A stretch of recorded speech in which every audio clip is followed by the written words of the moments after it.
The first item that you will see on Valorant when you launch the game for the very first time is the default melee. Right there in the very first thing that you do on the game, the tutorial. And you will be using this item until you buy something else. And speaking of buying melees, there is over 100 melees that you can purchase right now on Valorant, and more if you count the variants for these melees. But out of all of these items that you can purchase, how many of them are default? While there is quite a lot of items on Valorant that do use the default animations, in this video we're talking about the literal default knife.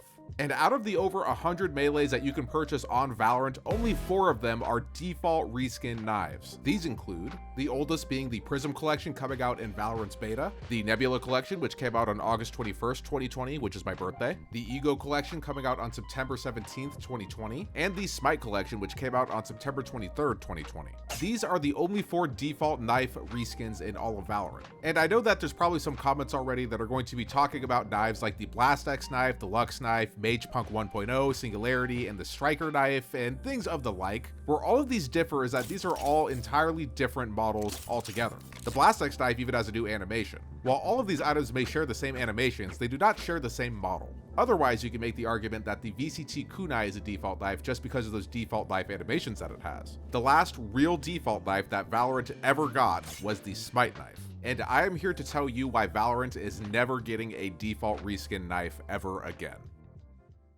On the screen, you can see a Prime default knife. This is something that I made. And when we think about the actual Prime collections that exist on Valorant today, there are the Prime Karambit and the Prime Axe. And these are vastly different from what I came up with the Prime default knife. As we've discussed, in the beginning of Valorant, every melee that came out was just a reskin of the default knife. And when you look at the timeline of the things that came out on Valorant in the beginning going forward, it starts with reskins and then gravitates towards tweaks to that model, making melees that are similar but not quite the same. And as time went on and more bundles came out, what was once a bunch of reskins and the occasional axe transformed into a wide variety of melees with varying animations, shapes, sounds, and effects. And while Valorant skins evolved this way, it begs the question, why? What happened to the knives on Valorant? I would like you to imagine if your favorite bundle that you've bought on Valorant came out with a default knife instead of its perspective melee, whatever that may be. In fact, you could give the best or worst bundle on Valorant a default melee, and the answer would still be the same. With the Prime knife on the screen again, the answer is right in front of you, and that is that it is tonally different from what the theme of Prime is. And this sentiment can be applied to any collection on Valorant. In a previous video, I called the Ion bike seat one of the worst melees in all of Valorant. But irregardless of that, it is still tonally on brand and on theme for the Ion collection. Regardless of how good or bad something is, it has to follow the theme of the collection that it is a part of. And what really hits the nail on the head for this idea is the Singularity knife. Singularity is one of the coolest collections in the game. However, the melee is not something that is fondly looked at by the community, because it is default and because it's tonally different and not on theme for what the Singularity melee could have and should have been.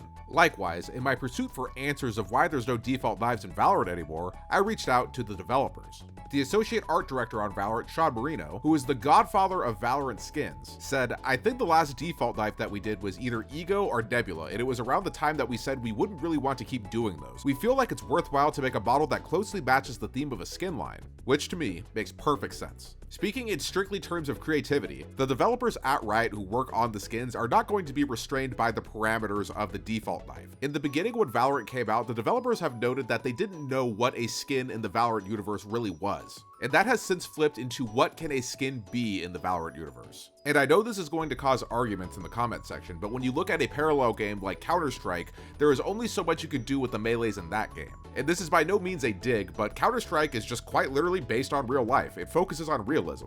And while people love knives on Counter-Strike for a lot of reasons, in the theme and tone of Counter-Strike, it just wouldn't make sense for them to have anything other than knives in the game, because that's the tone and the theme of Counter-Strike. While Valorant really just doesn't have any sort of restrictions of what a melee should and could be. If you could dream it up, you could put it in Valorant and it would make sense.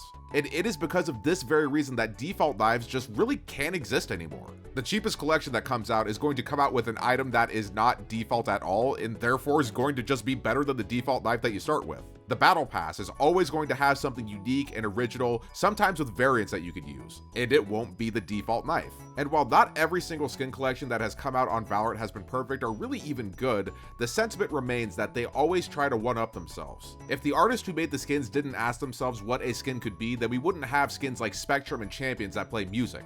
the pullout for skins like Arcane and Neo Frontier wouldn't exist. And it's because the worst item in Valorant will be a little bit more than the default knife is why we will never have another default knife. It just truly can't exist anymore.